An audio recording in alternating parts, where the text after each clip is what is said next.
What's up? I am David Long. I am so excited today to be hanging out with you and to introduce you guys to my buddy Chris Emerson. And okay, here he is. What is it? The guest declined the live video invitation. Why are you declining on me, man? Trying to bring you on. Let's see. Let's try again. Drum roll, please, again. There's the man! Yeah! How's your day, bud? Awesome, man. I'm excited to, it's always something, right? You would think such things would work on a laptop, but man, I'm excited to see you. I'm excited to see where we end up today. Yeah, me too. So for those of you who don't know Chris Emerson, he is a very cool artist and he makes awesome YouTube videos that are very creative, and there is an implicit philosophy built into these videos, which is very interesting and cool when you think about them, and I'm excited to talk about these ideas with him today. How would you describe yourself and what you do, Chris? So historically, I've said that I do collage art. There's not really a lot of other stuff that I can point to out there, like people that I see really doing or going for what I'm going for. And collage art basically is saying that I'm taking different ideas and stitching them into one video that works. And so it could be very separate styles, like poetry or dancing or some kind of montage. I stitch these things into one piece that works really well together and flows. And so, yeah, that's part of how I describe myself. But then also the brand name is Everything Kids, which actually, I think I stole that from Ken Wilber, but I'm not sure. Because he used the term, I think, Everything Kids to refer to this generation of younger people who were into integral stuff. Like older than me, like people who are kind of in their 40s now. And they were kind of like the first wave of people that were really applying his theory, psychotherapy, like Mark Foreman, and into other fields too, like ecology and stuff. And so I can't find any use of him actually saying it, but I think that's where the seed got planted. And then I kind of ran with it because, for one, I had a very mystical-oriented, spiritual-oriented childhood. And so Everything Kid is kind of referring to a kid who is everything, who's very awake. Well, then, also, well, David, I should also say too. No, that's it. That, rules are rules.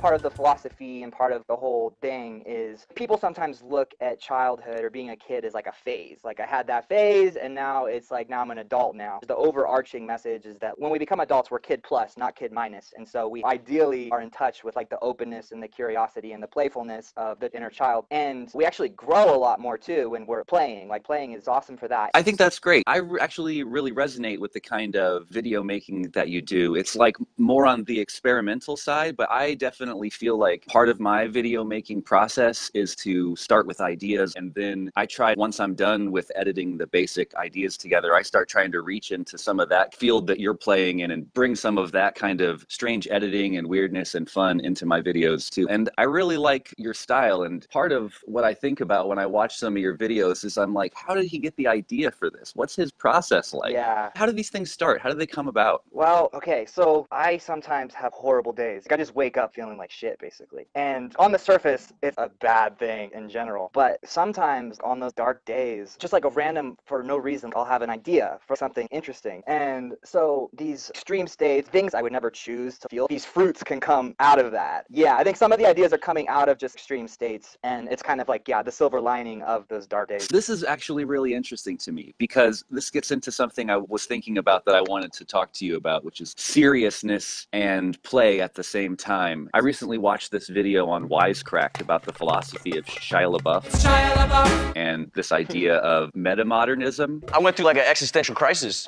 which turned into some kind of like exploration, really. Shia turned to an obscure art movement called metamodernism for help. It's a mix of shallow self-promotion and intimacy. A metamodernist moment is when what is designed to numb you turns around, breaks, and makes you feel something. In a world where we're all cynical, we like to think that we can hold ideas like Uncle Ben's famous line about responsibility at a distance. What metamodernism does is agree with us. It encourages us to be cynical, but then surprises us by making us feel the guilt we would have felt if we had taken Uncle Ben seriously. LaBeouf's performances aim to make you take him seriously. He wants to take your cynicism about his fame and persona and turn it against you. So it's like you have regular Spider-Man kind of stuff, the sort of heavy-handed message, like with great power comes great responsibility, you know what I mean? And then you have like on the other side, like the postmodernists, like Deadpool, it's all meaningless, like nihilistic, like undercut the message, don't take anything seriously. And then this metamodern perspective is kind of like in the, yeah, we don't really take it that seriously, but at the same time, there's like this sincerity that's underneath it, that if you look past the kind of silly surface of it, there's this kind of a deep message and a sincerity and like a humanity underneath there that doesn't undercut itself. And I do feel like you're talking about serious things. You're putting your heart out there. And what you're talking about now is this kind of process you have of like seriously exploring some of the shadow elements in a kind of comical and silly way, but it also is really sincere. What do you think about that? Yeah, I mean, I've actually had people tell me sometimes that like they can't tell if I'm joking or I'm serious. And sometimes I can't even tell if I'm joking or I'm serious. And I so know you that mentioned line that in feels, one of your videos. People keep asking me if I'm trolling or if I'm yeah. serious. You're like, I don't know.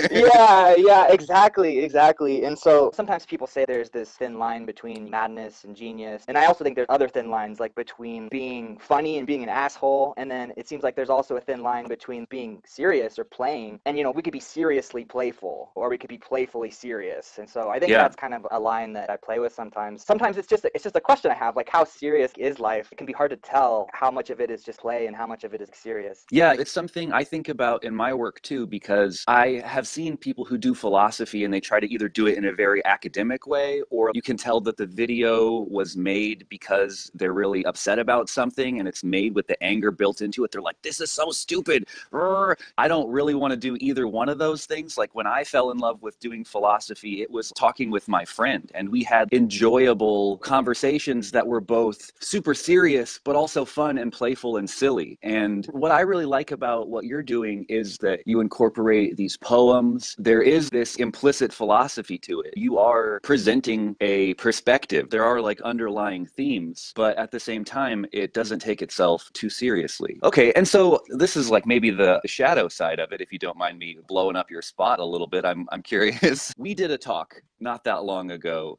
And in that talk, I was saying how inspiring I thought it was that you were so able to be so comfortable and vulnerable on film, and the way that you would dance around and be silly in ways that I would maybe find uncomfortable. But like, I'm wondering if you're more uncomfortable letting yourself be serious and if the comedy is somewhat of a defense mechanism.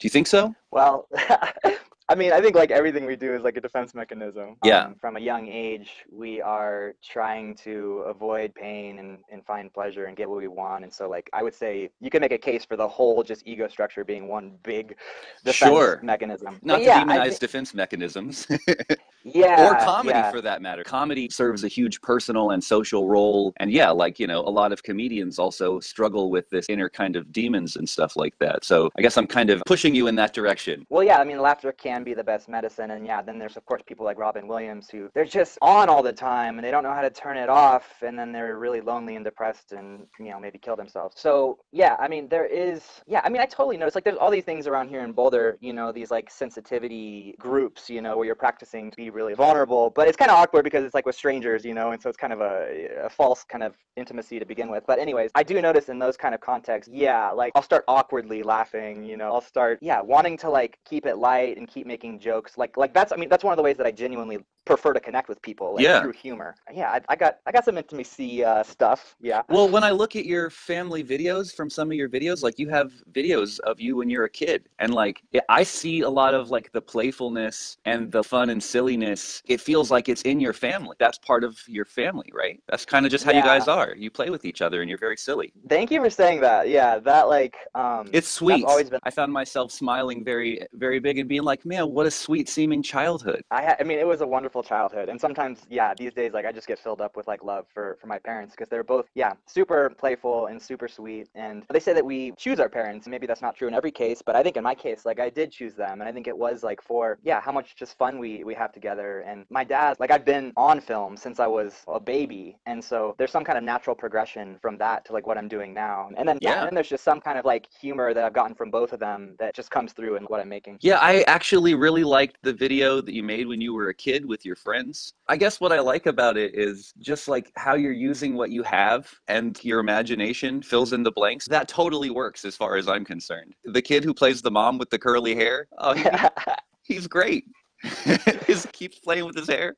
Oh man, I Yeah. was laughing so hard at that. It seems Yeah. like you've been Yeah. making this kind of art for a long time, yeah? These roots run Yeah, I deep. mean, if you count, they do. Yeah, I mean, that's a deep cut. That video you watch, I think it's called "Choose Wisely." That was like a middle school project, but there's a through line all the way from being a kid, having my dad make these silly videos till now. Yeah. Yeah, man, I really like your stuff. It's really clever and playful, and it doesn't explain itself. I really like that. It's just that kind of straight-faced delivery that I personally really appreciate. I think that some of my favorite humor is the humor where you can't tell if a person is joking or not. I don't know why. I think Hmm. I think maybe it's because the humor is beyond just the delivery of the joke. It's like also about the situation in which you understand that people are going to be hearing and reacting to the joke and finding the bigger meta perspective of it to be funnier even maybe than the actual delivery of the joke. Hmm. Do you know what I mean? Well, where my mind's going is that there can just be like a tension that's created where it's like people sometimes like want you to tell them like explicitly like laugh here, this is the joke.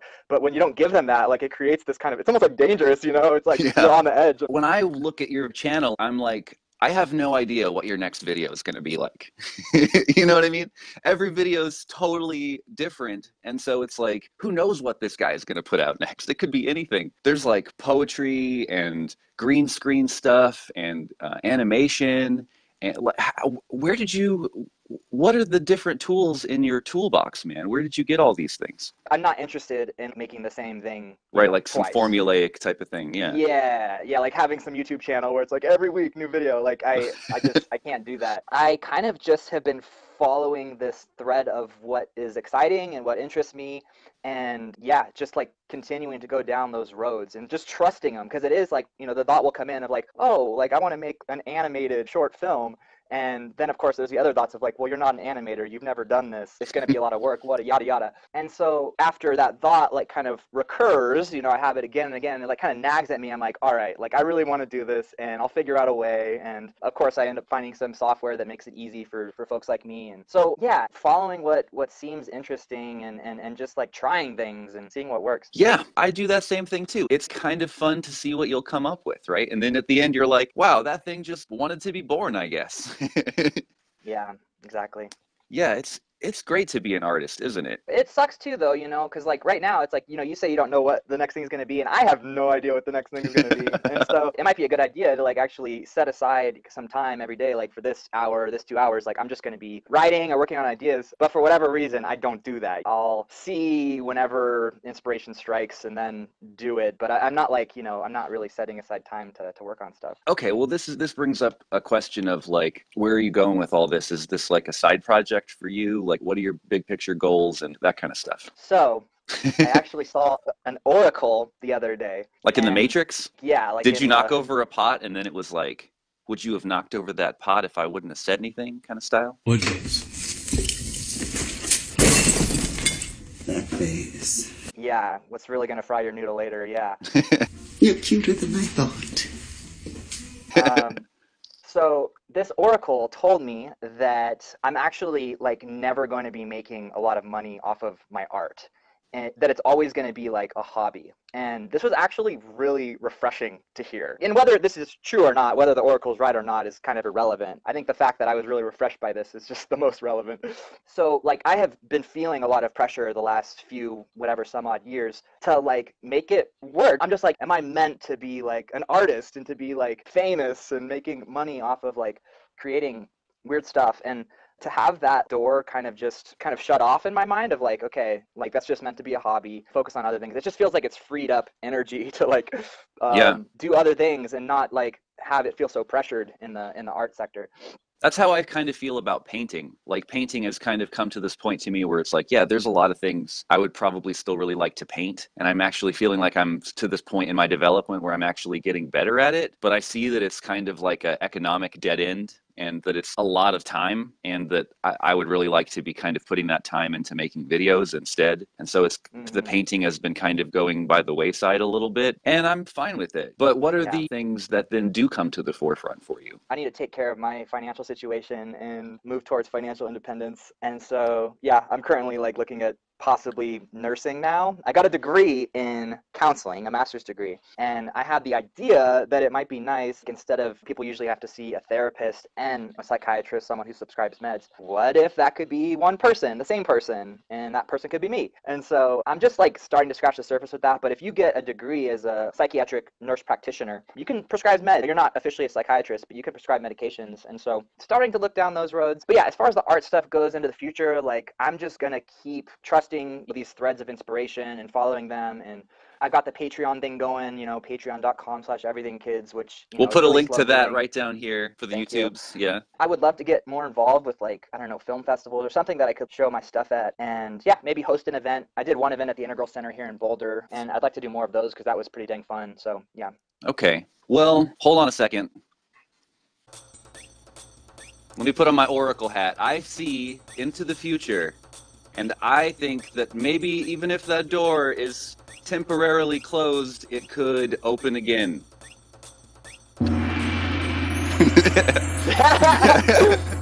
It has been, and so it is. So it is written, and so it shall be. Yeah, exactly. Yeah, I mean, like, one thing is that a lot of artists that I really respect and stuff, they're part of groups or collectives. They have these other people that they're really working on stuff really hard with. And so part of like that future door opening, I would say, is I find a coworker, I find a co-artist who, like, we have that kind of synergy, like that, John Lennon, Paul McCartney kind of like thing going on. And maybe that's when things start to blow up, who knows? That's kind of what's happening for me a little bit. Like, I have met this kind of dude who's a really good friend, and he yins to my yang really well. And we're going to start doing wedding production stuff together in hopes that we'll make enough money on that to free up a lot more time for more art making. How old are you, Chris? Do you mind me asking? 31 years old. Okay, I am 30. I'm going to be 37 in September, so I'm 36 right now. I feel like 30s is when this kind of panic sets in, like, oh shit, my 20s are over, and now I need to figure out how I'm going to be able to sustainably live. So I think there's like this kind of start freaking out that starts happening around this age, and it's pretty common. And I think especially for people like me and you who can do a bunch of different things, we don't even always know what road to go down, so we keep a bunch of options open and then see which one might look like it could do something. I just want to say, I guess, to other people out there who are artists who are 30-something. Chris, he's an educated dude. Me, I take the work that I do very seriously and stuff, and even we struggle to make it. It's a rough economy right now, and especially if you are an artist, it's tough. There's a huge oversaturated marketplace. Do you have any advice for the everything kids out there who might be a struggling artist wanting to hold on to their kid plus, as opposed to like falling into this hard adulting kind of kill your kid, go to work kind of stuff? Well, I mean, the adult responsibilities, they're real, and they need to be taken seriously. Attended to. Yeah. Part of it is your attitude while doing such things. You can play while you're at work. You can inject more of the childlikeness into the adult responsibilities that you already have. I mean, I would say, because you got me thinking about this, sometimes we think about choices and having a lot of choices as like freedom, but having a lot of choices can actually like be its own kind of hell. And for sure. Yeah, I think part of the whole like adulting thing is choosing a path and going deep with it, because once you commit to something like that, like there's a lot more depth that can open up in your life. That's one thing I noticed in my own life. There's this part of me that really wants to keep all my options open. Also, that same part of me is creating a lot of suffering. And so yeah, it's because there are like these certain threads that feel like important, and you're not sure whether you want to let go of them or not. There's almost like plan A, plan B, plan C kind of a thing, right? Would you say? Mm-hmm. Yeah. Yeah. Hard to prioritize. Yeah, I think part of my advice too would just be like try a lot of things and see what you like. You can just tell, like, your body will tell you and your mind will tell you what you like. I think that's part of not becoming a zombie. And like also part of not becoming a zombie as an adult is like this idea of like healthy selfishness. Some people who become zombie-like, it's because they're way too focused on meeting the expectations of others. And they're also defining themselves. There's this idea in Robert Keegan's model of the socialized mind where your identity is literally made up of the group and how other people see you. When you're in that stage, it can be really easy to lose your autonomy and become zombified. So yeah, I think people taking time to just do something that they have fun doing for the sake of that alone is really important in maintaining your childlikeness as you grow into adulthood. Good stuff. So I'm not saying that we should wrap it up, but I think when we do, we should end on some kind of dance party. Since it's a Chris Emerson video, I think there needs to be some dancing in it. You're a musician too, right? Or something like that? Producer or a singer or rapper? Yeah, I've been playing guitar for a very long time, and I used to cover songs, and I wrote my own song before, so I guess, yeah, I'm a musician. And I rap. I haven't done that for a while, but like, yeah, I used to just find beats and then I would rap, and I have a couple music videos on YouTube. So there's that. Very cool. I like that. Yeah, man. I immediately connected with what you were doing because I was like, wow, this guy, he does it all. Very cool. I guess one of the things I really love about what you're doing is I'm really glad that there's somebody doing it. More of this kind of like fun stuff, fun and creative kind of stuff. So there's so many people within our community at this integral stage of development who are making very serious content and talking about things, and it's nice to get a little bit of the lighthearted play in there with it. I think that's really important, and I think it's really awesome, the stuff that you bring to the table. So on behalf of the integral community, I really want to thank you for your contribution and encourage you to keep doing it, because even if it isn't the most profitable thing at this point, which I can relate to, it's good stuff, man. I really enjoy it. Thank you.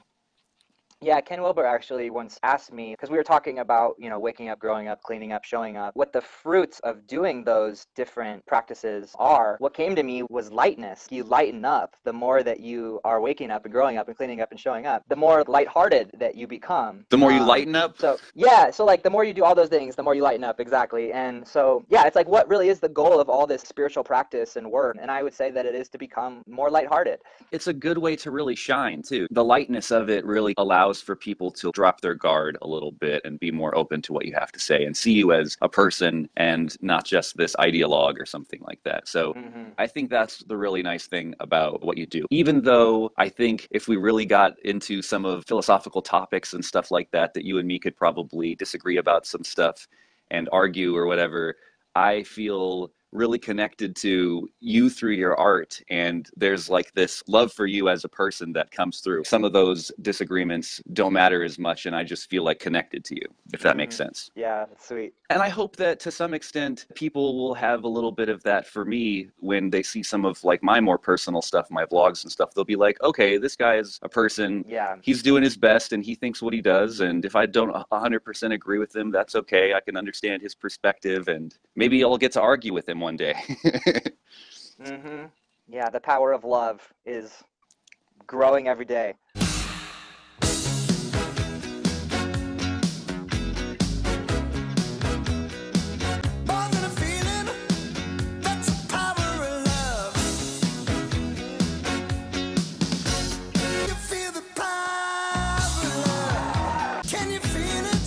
For real. So do you want to argue a little bit? What do you want to argue about? I don't know. How long have you been an integralist? How did you come to integral? Well, I grew up around the books because my dad was into them ever since I was like 6 years old. Okay. And so I'm one of like the weird kids who got a book from their dad, a Ken Wilber book, when I was 18, and I actually read it. And yeah, it like blew my mind and it activated something in my soul or whatever. Ever since then, there's been a fairly strong interest. Well, man, you're such an interesting test case then, because we always talk about what would it be like for an integral world of the future and what those kids would be like and what their development is. You know, people talk about if you had kids at an integral stage, would integral become like the new dogma in their life? You know, what's it like to grow through stages when you have integral parents? Are they skillfully moving through the stages with you and stuff like that? What do you think about that kind of stuff? My dad has a lot of integral perspectives. I don't know how he would perform on an actual kind of developmental test where his stage of development is. But yeah, I mean, as far as the dogma stuff, like that definitely happened. I definitely took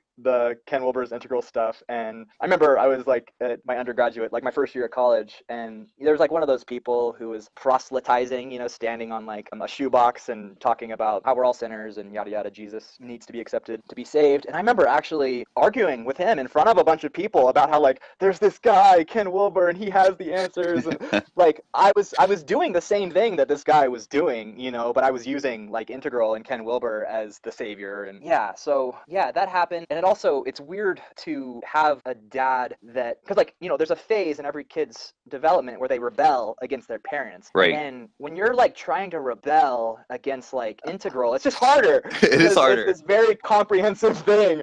So yeah. People who want to rebel against their integral parents should watch my Ken Wilber debunked videos, my What You Talking About Wilber videos. This will help you rebel against your integral parents.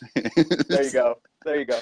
So let me ask you this. So when you're going through these kinds of stages of understanding and developing, what kind of nuanced changes in perspective have you had on aspects of integral theory over the years? Like, would you say that there's things that you've changed your mind on, how you see them when you were more immature versus a more advanced perspective on it? Yeah, I think one thing is this idea of developmental range. I used to think that I had to perform at this integral level at all times. I didn't really know what that was. I knew that, if I was using Ken's ideas or other people's ideas in the field, that was maybe what I was supposed to be doing to be integral. Now it's kind of switched to this idea of range where, kind of depending on the context I'm in, the people I'm around, I'm pretty fluid and I'm able to kind of meet them where they're at. If I want to have a good time, I meet them where they're at. If I want to cause some trouble, I might meet them, above or below. Challenge them a little bit. Yeah, that's all that's coming to mind right now. Well, that's a good example, though. A lot of people, I think, when they first learn the map, they're just like, wait, okay, how do I apply this? And it's good to learn how to apply it. But yeah, when it becomes more fluid,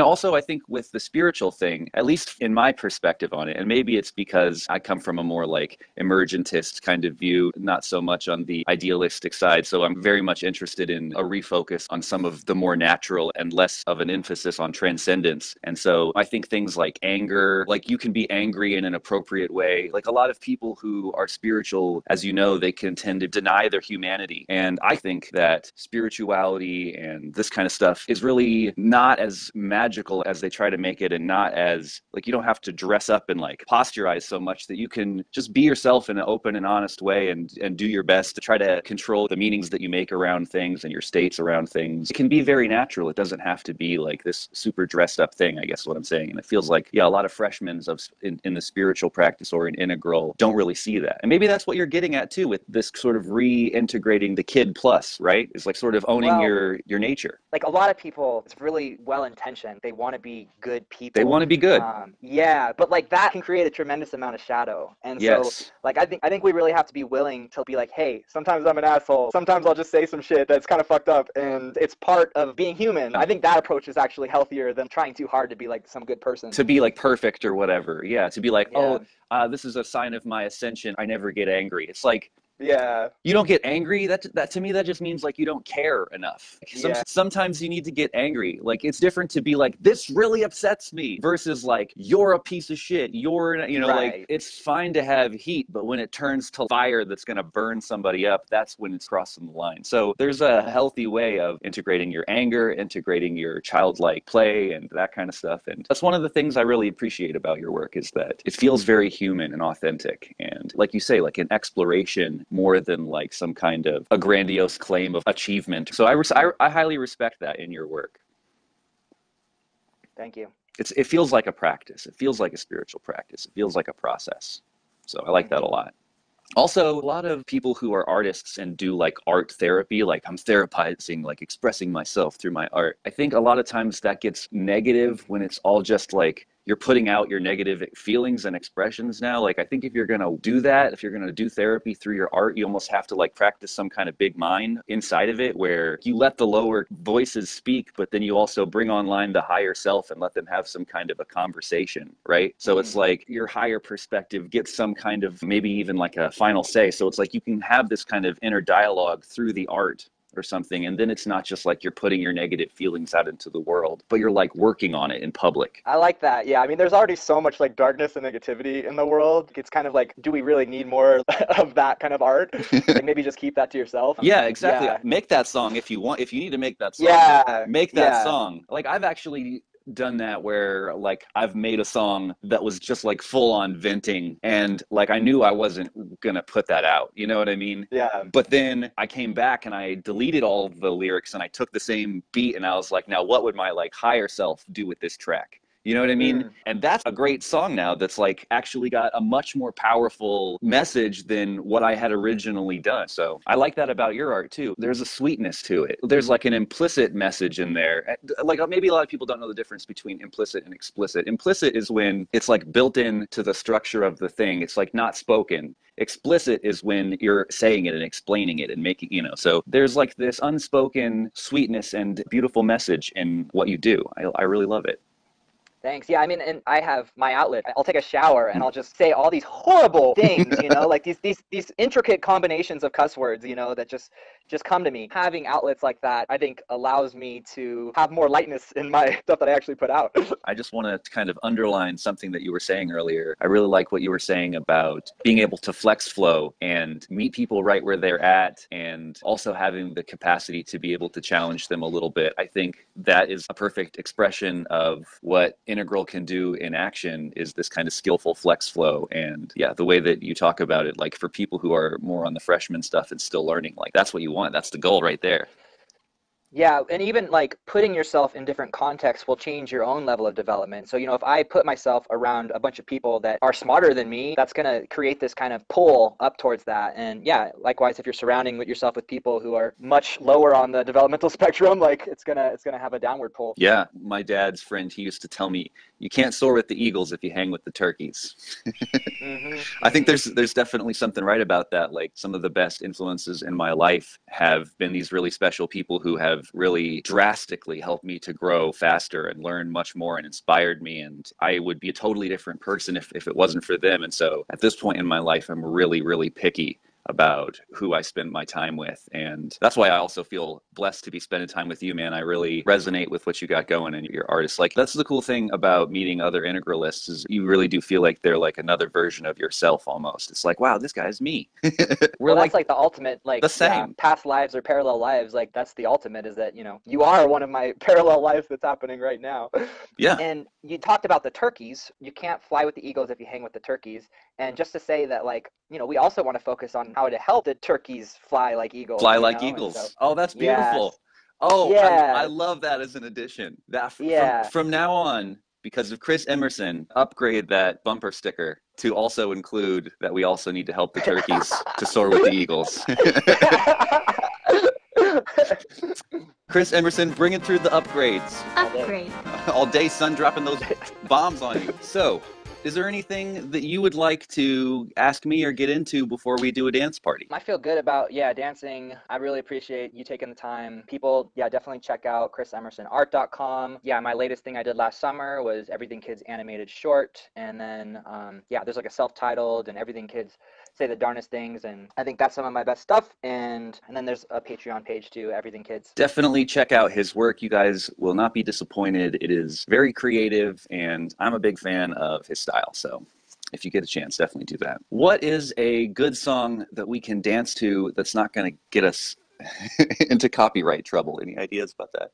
Copyright trouble. Do you have something that you can play on your side? See, I'm like coming up with this idea and then putting pressure on you to make it happen. How you feel about that? Very triggered. I really like that new pig video that you did where you're that thing is hilarious. Thank you. I really like the part where the pig is talking to the dog and the dog is having a great life and he's like, oh man, I'm so triggered. Yeah. That video is called The Doctor Is Out. And I guess that's my most recent one. And that was just another one of those things, where it's like, seems like it might be fun to do that, and then it was. Just a totally different style of video, too. Super creative. And again, like, I see art as like a highly, highly collaborative process. I saw like some music video that somebody did, and it had the text on the bottom where there's the song playing, but there's also the text, and then it went from there. It just seems like we're always collaborating with other people. With other versions of ourselves. There you go. And when I make my music, I grab from anywhere and everywhere I want and don't feel bad about it at all.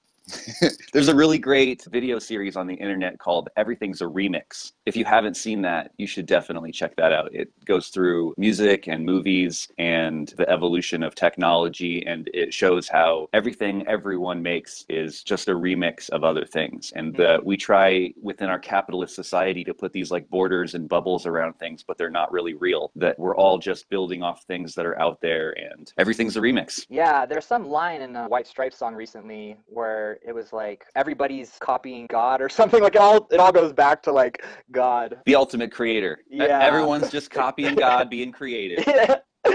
Yeah. Okay, I found the video title is literally copyright-free music mix 2018. Well, it sounds like you did it, man. You found it. You really like experimental music too, right? You like Death Grips and you like Animal Collective and some of these other like really out there experimental stuff. You have good taste. Thanks. Yeah, I mean, part of like my videos too is like it's just a love letter to the music that I love and that's inspired me. Because like some of my darkest times, Animal Collective was there, metaphorically playing with my hair, like, loving me. And you don't even have hair. You liar. No, I know. That's the joke. Have you ever seen Animal Collective live? Oh gosh, I've seen them, countless. I mean, over 13 times. They're live. awesome. I got kicked out of one of their shows for having too much fun. Yeah, basically. Man, if I ever have a show, I hope you're there and having tons. I mean, I have shows, so it's not like if I ever have a show. But yeah, I hope one day you get to have fun like that at one of my shows. I would love to have somebody like you there, just so enthusiastic and light and bright. I didn't know that you tour. I haven't like toured. I've gone to like play a show here. I went and played a show at the Integral Center once. Oh, really? Yeah, there's a video of it on my music YouTube page. I have a separate music YouTube page. I Am Metasapien is what it's called. I could link you to it. It was some kind of around Halloween or something, and they had some kind of party, and they had multiple shows happening at once in different rooms. And so like there was a bunch of stuff happening downstairs with like different DJs and stuff. And so like most people just went downstairs and kind of ignored me. And even though I traveled out there and went out of pocket to get there and everything, I didn't really get much love from those people. And I was so excited to be like, finally home with my integralists. Mm-hmm. No. Oh, well. Yeah, life has other plans sometimes, yeah. So earlier, like I was saying, like I feel like I'm a little bit like the opposite of you. Like this is uncomfortable territory for me. I'm like coming into your world a little bit with this dance party thing. Like I feel more comfortable talking about ideas than dancing around my living room. So well, thanks for suggesting it anyways. Yeah, man. You know, I just want to collaborate with you and step in your world a little bit. All right, man. Show me the way. Teach me the dance styles. I don't even know if people could like hear the music. I hear it.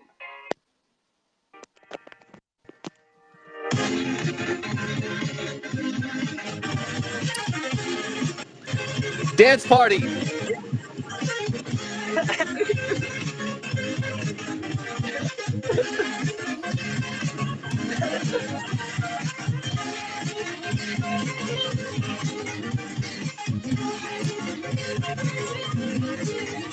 Yeah. All right, I think that was sufficiently lame. You guys, make sure you like, subscribe, and subscribe to my buddy, Chris Emerson. Check out his videos. Thanks so much for watching. Thanks to everybody in my I Am Friends and Fans group. Make sure you support both of us on Patreon because we need the money. Peace. Much love.